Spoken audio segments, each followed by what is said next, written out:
말씀을 가지고 우리 교회 2020년도 우리 교회 표어인 예수 안에서 함께 지어져 가는 교회라고 하는 제아의 말씀으로 은혜를 나누고자 합니다. 영국의 대문호인 셰익스피어가 권력에만 집착하는 우리 헨리 4세를 꼬집기 위해서 그의 희곡에 다음과 같은 말을 남겼습니다. 왕관을 쓰려는 자 그 무게를 견뎌라 라고 하는 말을 남겼습니다. 셰익스피어가 헨리 4세를 겨냥해서 했던 말입니다. 왕관을 쓰려는 자 그 무게를 견뎌라. 여러분, 왕관의 무게를 견뎌라 라고 하는 말은 왕관의 무게가 얼마나 무거운지를 말하는 것이 아니라 왕관을 쓰려는 자에게 주어지는 삶의 무게, 책임감의 무게를 말하는 것입니다. 왕관을 쓰려는 자에게는 권력과 명예가 주어지겠지만 동시에 막중한 삶의 무게와 책임감의 중력이 뒤따른다라는 의미입니다. 강한 자가 그 왕관의 무게를 견뎌낼 수 있는 것이 아니라 그 왕관의 무게를 견뎌낸 자가 강한 자입니다. 여러분과 저는 지난 주일이었죠. 2019년도 한 해의 마지막 주일을 보내면서 완주자의 위대한 고백을 함께 나눈 적이 있습니다. 사도 바울은 자신의 삶의 마지막 순간에 다음과 같은 고백을 했었습니다. 나는 선한 싸움을 싸우고 나의 달려갈 길을 마치고 믿음을 지켰으니 이제 후로는 나를 위하여 의의 면류관이 예비되었으므로. 그렇습니다. 의로우신 재판장이신 예수 그리스도께서 우리 한 사람 한 사람의 머리 위에 씌워주실 의의 면류관은 그 면류관의 무게를 견뎌낸 자, 즉 선한 싸움을 싸우고 달려갈 길을 마치고 자신의 믿음을 지켜낸 자에게만 주어지는 것입니다. 2020년 새해 한 번도 걸어가 본 적이 없는 낯선 인생의 여정을 시작하신 우리 성도 여러분, 이 한 해 동안에도 언제나 말씀 속에서 길을 찾고 그 길을 주님과 함께 끝까지 완주함으로 의의 면류관을 모두 다 받게 되는 여러분과 저의 한 해가 되기를 주의 이름으로 간절히 축원을 드립니다.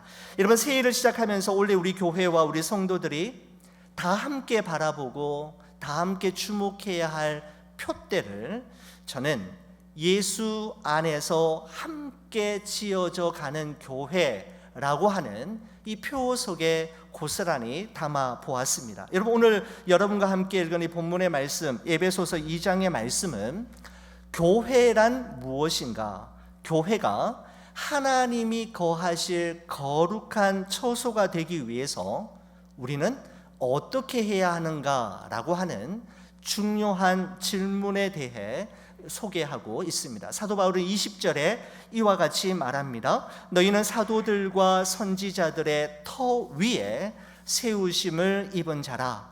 그리스도 예수께서 친히 모퉁이 돌이 되셨느니라 라고 말씀하고 있습니다. 사도 바울은 교회가 무엇인가, 교회가 하나님이 거하시는 거룩한 처소, 성전이 되기 위해서는 무엇이 필요한가 라고 하는 질문을 가지고 우리에게 설명하면서 중요한 두 단어를 우리에게 소개하고 있습니다. 첫 번째 단어는 the foundation이라고 하는 단어이고, 또 하나의 단어는 모퉁이돌입니다. the cornerstone이라고 하는 두 단어로 교회의 중요한 이야기를 하려고 하고 있는 것입니다. 먼저 터입니다. the foundation이라는 것은 기초를 의미하고 토대를 의미하며 근거를 의미하는데, 사도 바울은 사도들과 선지자들의 터 위에 교회를 세웠다 이렇게 이야기합니다. 여러분,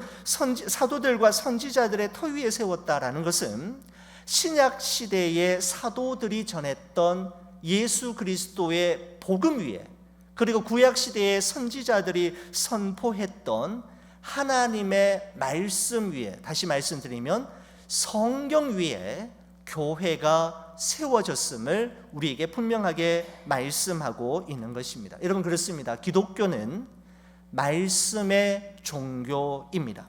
하나님께서는 천지 만물을 창조하실 때 말씀으로 온 세상 만물을 창조하셨습니다. 창세기 1장의 말씀에 보면 흑암과 공허함으로 가득한 온 세상을 향하여 하나님이 하신 첫 번째 말씀은 빛이 있으라 이었습니다. 그 이후에 하나님께서는 말씀으로 온 세상을 아름답게 창조하셨고 말씀으로 텅 빈 세상을 가득히 채우신 것을 볼 수가 있습니다. 여러분, 예수님께서는 말씀이 육신이 되어 이 땅에 오신 분이십니다. 예수님은 말씀으로 천국 복음을 전하시고 말씀으로 병든 자를 고치셨으며 말씀으로 제자들을 가르치셨습니다. 예수님은 말씀하신 대로 십자가에 달리셨고 말씀하신 대로 3일 만에 부활하셨을 뿐만 아니라 말씀하신 대로 승천하시고 세상 끝날에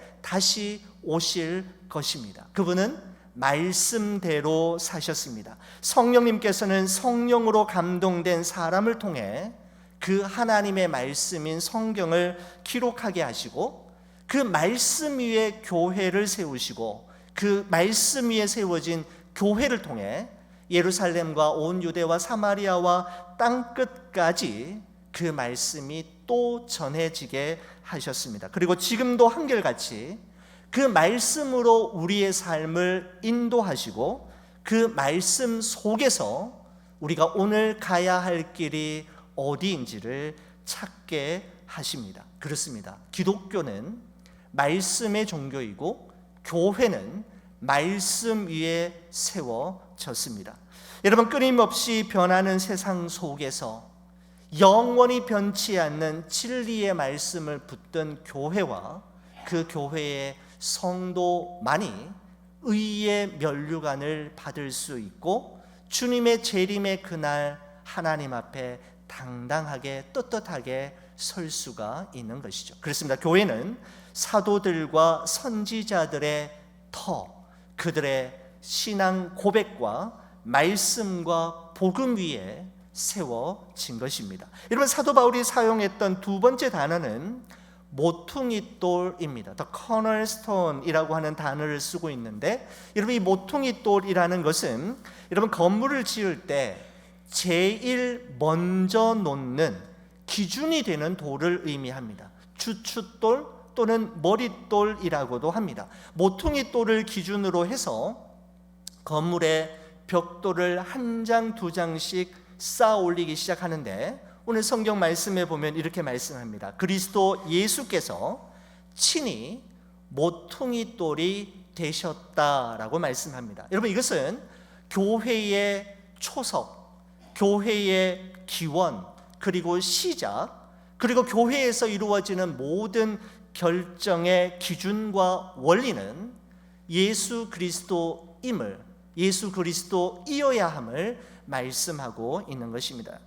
우리가 작년 가을에 우리 제자 양육반 우리 훈련을 공부하면서 우리 함께 읽었던 책이 1896년에 찰스 쉘론이라고 하는 분이 쓴 예수님이라면 어떻게 하실까라는 책이었습니다. 여러분, 이 책의 원 제목은 In His Steps라고 해서 주의 발자취를 따라서라고 하는 제목으로 먼저 발간이 되었는데, 그 책에 가장 많이 나오는 질문인 예수님이라면 어떻게 하셨을까? What would Jesus do? 라고 하는 이 질문이 가장 많이 나왔는데, 질문이 원 제목이 되는 특별한 책이기도 합니다. 여러분, 헨리 맥스웰이라고 하는 목사님이 목회하는 교회에 어느 실직자의 갑작스러운 죽음으로 말미암아 그 교회에는 새로운 무브먼트가 일어나게 됩니다. 그것은 무엇인가 하면, 지금부터 우리가 무슨 일을 하든지, 우리 교회가 어떤 결정을 하든지 먼저 예수님이라면 어떻게 하셨을까라고 하는 질문을 자기 자신과 자기 가정과 그리고 그들이 섬기는 교회에게 먼저 하고, 그 질문에 대한 예수님이 하셨을 것 같다라고 생각되는 그 질문에 대한 대답을 가지고 결정하고 살아가자라고 하는 그런 운동이었습니다. 여러분, 그런데 예수님이라면 어떻게 하셨을까라는 질문과 그 질문에 대한 해답을 가지고 살아가는 순간부터 그들의 삶은 그야말로 형통한 삶을 살아가게 되었을까요? 여러분, 그 책을 이미 읽어보신 분들은 아시겠지만 오히려 정반대이었습니다. 예수님과 동행하는 삶, 예수님을 따르는 삶, 말씀에 순종하려고 결단하는 순간부터 고난이 시작되었고 시련의 바람이 불어오기 시작했으며 문제와 갈등도 함께 시작되었던 것을 우리는 잘 알고 있습니다. 여러분, 세들백 교회를 목회하시는 릭 워렌 목사님이 쓰신 목적이 이끄는 삶이라고 하는 아주 베스트셀러가 되었던 책이 있지 않습니까? 여러분, 이 책은 꼭 읽어보셔야 할 필독서 중에 하나라고 생각이 되는데, 여러분, 이 책에 보면 다음과 같은 문장이 있습니다. 제가 그 문장을 여러분께 그대로 한번 읽어드리려고 합니다. 이렇습니다. 모든 문제 뒤에는 하나님의 목적이 있다. 하나님은 요셉을 감옥에 갇히지 않도록 하실 수 있었고 다니엘이 사자굴에 들어가지 않게 하실 수도 있었으며 예레미야가 구덩이에 던져지지 않도록 하실 수도 있었다. 또한 바울이 탄배가 3번이나 부서지는 것을 막을 수도 있으셨고 다니엘의 3 친구가 풀무불 가운데 던져지는 것을 막을 수도 있으셨다. 하지만 하나님은 그렇게 하지 않으셨다. 하나님은 이 모든 문제들이 모두 일어나게 하셨다. 여기서 끝나는 것이 아니라 그는 계속해서 다음과 같은 문장으로 이어갑니다. 하지만 그 결과 그들은 모두 하나님께 가까이 가게 되었다. 모든 문제들은 우리로 하여금 하나님을 바라보게 하고 우리 자신보다 그분을 더 의지하게 한다. 만일 당신이 지금 어려움을 겪고 있다면 주님, 왜 나입니까? 라고 질문하지 말고 주님, 내가 무엇을 배우기를 원하십니까? 라고 질문하라 라고 하는 문장이 여러분 그 책의 일부분에 있는 것을 볼 수가 있습니다. 주님, 왜 저입니까?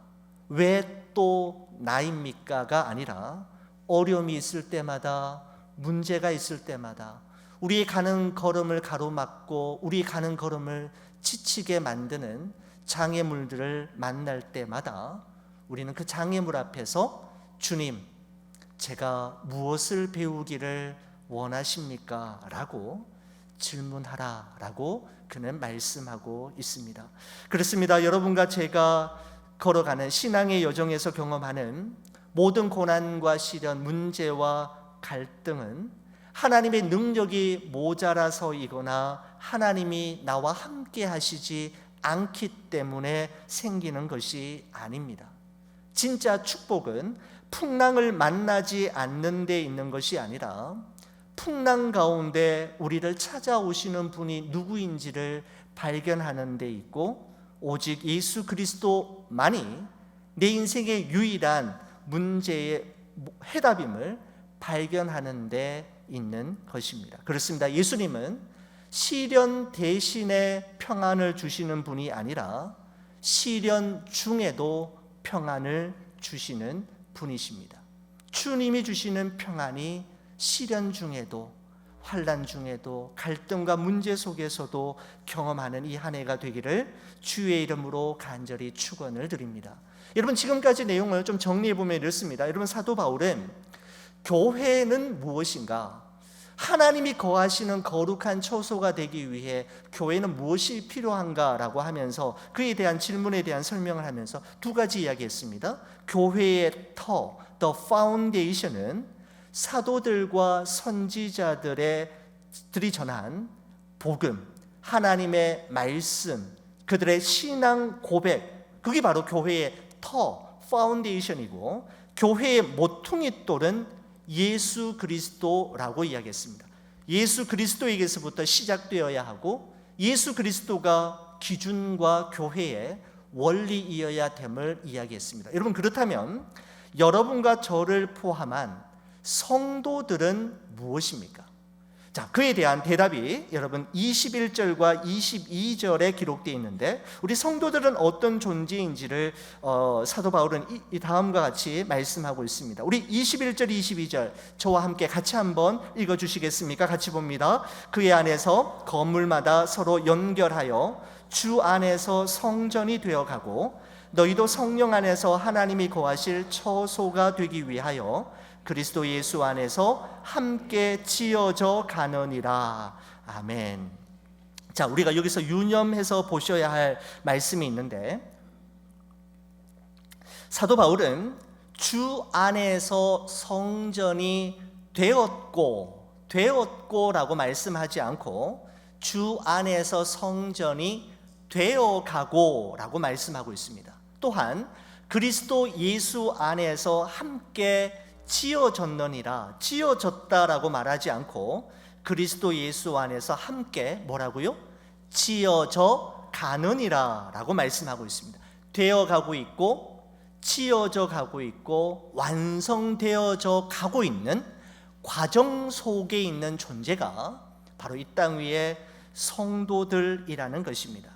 바로 완성된 존재가 아니라 성전이 되어가고 하나님이 거하실 처소로 치어져 가고 있는 과정 중에 있는 존재.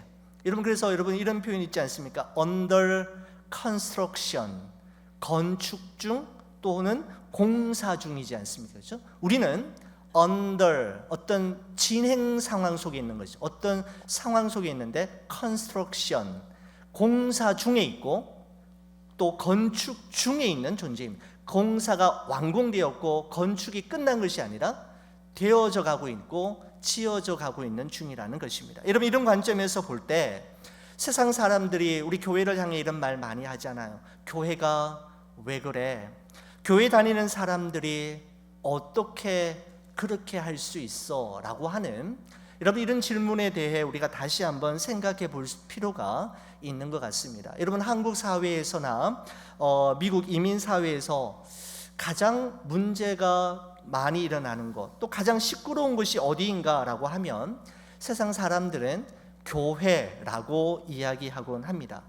여러분, 미국에서 이민 목회를 오랫동안 하셨던 어느 은퇴하신 목사님이 자신의 회고록에 기록하셨던 한마디 문장이 저는 제 마음속에서 참 떠나지 않습니다. 그는 이렇게 이야기합니다. 이민교회의 역사는 분열과 싸움의 역사이었습니다. 큰 교회는 크게 싸웠고 작은 교회는 자주 싸웠습니다. 참 여러분, 뼈가 있는 그런 표현이지 않습니까? 큰 교회는 크게 싸우고 작은 교회는 자주 싸우는 이민교회와 우리 오늘날 한국교회의 현실을, 아니면 이 땅 위에 있는 모든 교회들의 그런 민낯을 솔직하게 보여주는 그런 표현이지 않습니까? 여러분, 사실 솔직하게 말하면 교회보다 더 문제가 많은 곳도 많고 교회보다 더 시끄러운 곳도 많습니다.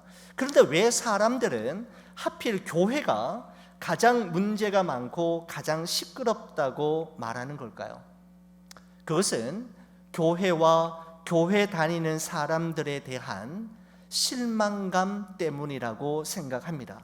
교회는 안 그럴 거라고 생각했고 교회 다니는 사람들은 나와는 다를 거라고 기대했는데 그 다름을 교회와 교회 다니는 사람들에게서 보지 못했기 때문입니다.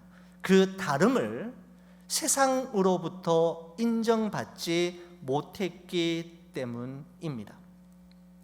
여러분, 이런 세상 사람들이 교회와 목회자들과 교회 다니는 성도들을 향한 그 비난과 지적에 대해 저는 변명의 여지가 없음이 분명합니다. 여러분, 하지만 그럼에도 불구하고 우리에게 소망이 있다면 사도 바울은 이렇게 이야기합니다.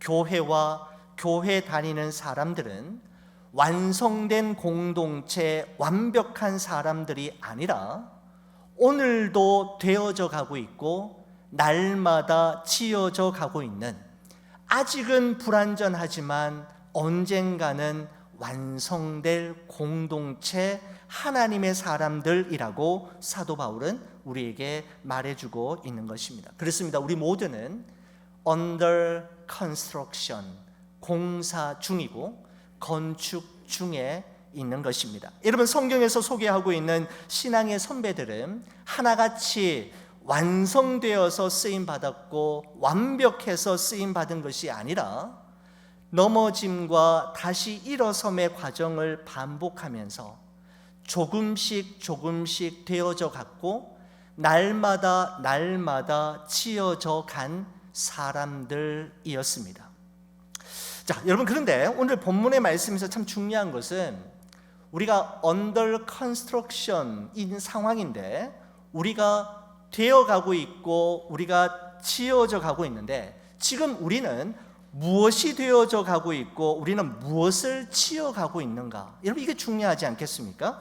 21절은 이렇게 우리에게 말씀하고 있습니다. 주 안에서 성전이 되어가고, 22절입니다. 성령 안에서 하나님이 거하실 처소가 되기 위하여 함께 지어져 가느니라 라고 말씀하고 있습니다. 성전과 하나님이 거하실 처소는 동일한 표현인데, 성도 한 사람 한 사람이 하나님이 거하실 만한 처소로, 거룩한 성전으로 지어져 가고 있고 되어져 가고 있다라고 말씀하고 있습니다. 여러분, 그러면서 우리 자신이 하나님이 거하실 거룩한 성전이 되기 위해서는 두 가지가 중요한데, 첫 번째는 무엇 안에서, in이라고 하는 단어입니다. 21절의 말씀을 보면 이렇죠.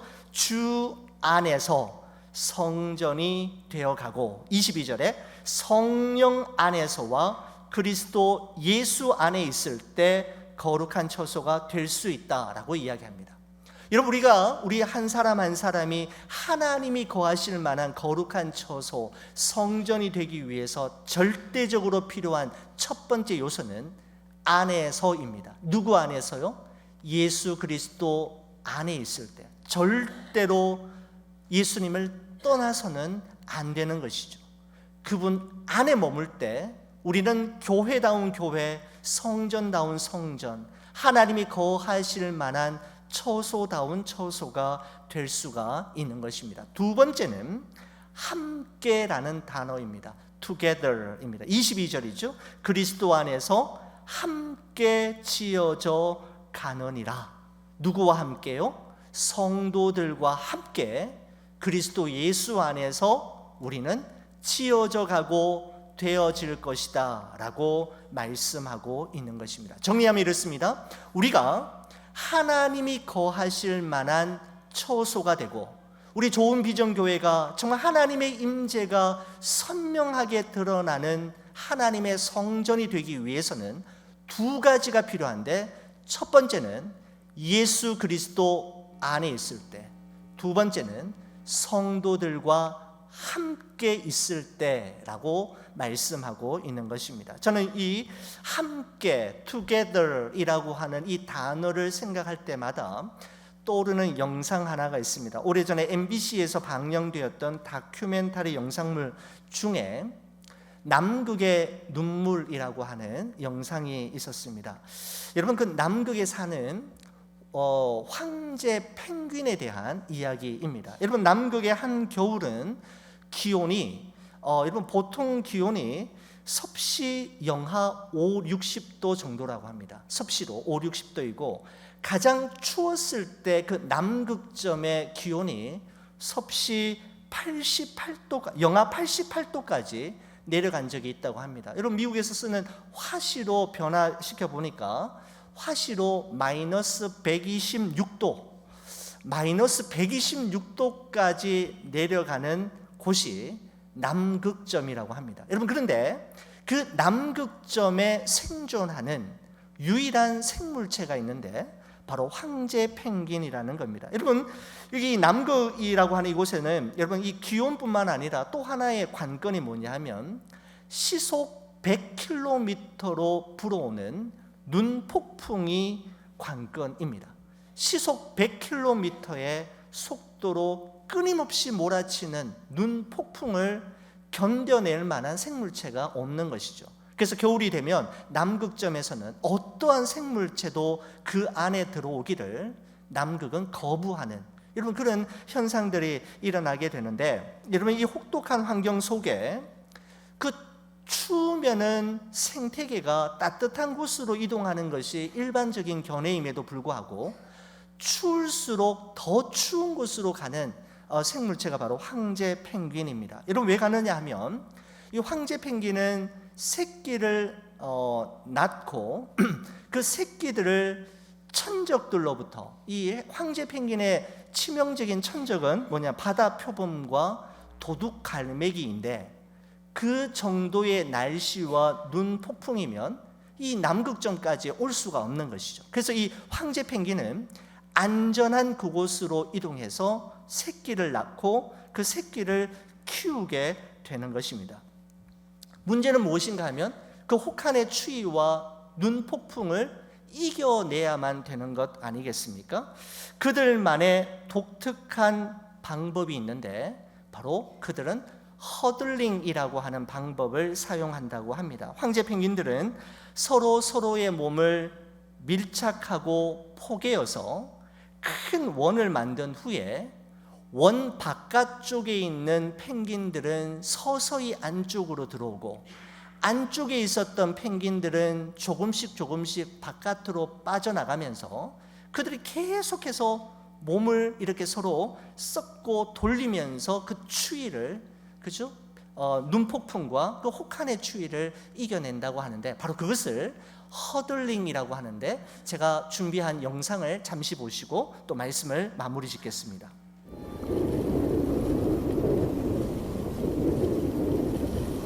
남극의 겨울은 상상을 초월했습니다.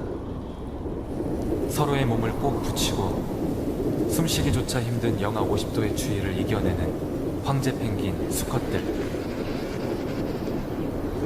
바깥쪽에 있는 놈들의 몸이 얼어갈 쯤이면 주변을 빙빙 돌며 안쪽으로 자리를 바꿔줍니다. 발 위에 알을 품은 불룩하고 불편한 몸으로 남극에서 살아남기 위한 지혜로운 생존 방법, 허들링입니다. 네, 서로의 몸을 밀착하고 큰 원을 만들어서, 그죠? 안에 있는 펭귄들은 바깥으로, 바깥에 있는 펭귄들은 안쪽으로 계속해서 이동하면서 그 따뜻함과 체온을 함께함으로 견디어내고 눈폭풍을 맞서게 되는 것입니다. 어느 누구도 자기 자리 다툼을 하거나 조금이라도 더 따뜻한 곳에 오래 자리 잡기 위해서 머물러 있지 않는다고 합니다. 서로에 대한 배려와 협력, 그리고 자신의 임무를 성실하게 감당함으로 공동체가 직면하고 있는 혹한의 추위와 눈폭풍을 그들은 이겨내고 그들의 종족을 보존해 왔던 것입니다. 함께함이 이루어낸 놀라운 일이었습니다. 여러분, 우간다 속담에 빨리 가려면 혼자 가고 오래 가려면 함께 가라는 말이 있습니다. 여러분, 우리 앞에 펼쳐진 2020년 한 해는 100m를 달리는 단거리 경주이기보다는 49.195km를 달리는 장거리 마라톤에 가깝다라고 생각할 때, 이 마라톤에게 중요한 것은 뭐냐면 빨리를 추구하는 속력보다는 오래 그리고 멀리 내다보는 지구력이지 않습니까? 여러분, 그러려면 함께 가야만 하는 것입니다. 함께 예배드리고 함께 기도하고 함께 하나님의 말씀으로 훈련받고 함께 선교하고 함께 봉사하고 함께 교제할 때 우리는 오래 갈 수 있고 멀리 갈 수 있으며 끝까지 완주할 수 있게 되는 것입니다. 그때 우리는 비로소 우리 좋은 비전교회는 하나님의 임재가 선명히 보여지는 교회, 하나님이 거하실 만한 거룩한 영적인 처소로 든든하게 세워질 수가 있는 것이죠. 사랑하는 우리 좋은 비전교회 성도 여러분, 새로운 한 해가 시작이 되었습니다. 우리 교회와 우리 자신이 하나님이 거하시기에 합당한 거룩한 성전이 되기 위해 예수 그리스도 안에 거하고 우리 성도들과 함께함으로 우리 교회가 정말 하나님께 인정받는 교회, 믿음의 역사와 사랑의 수고와 소망의 인내로 믿는 자들의 본이 되는 그 교회, 주와 함께 만들어가는 이 한 해가 되기를 주의 이름으로 간절히 축원을